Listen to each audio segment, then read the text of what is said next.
maxaynu baranaynaa Ethics from the Quran.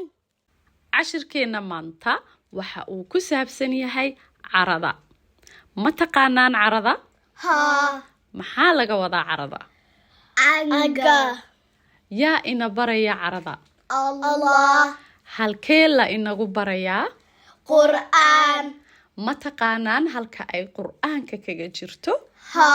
waa halkee Surah Ali Imran. aayadda ma akhriyi kartaan Ha. haye akhriya Those who give in prosperity and in adversity and restrain anger and forgive people. Allah loves the doers of good.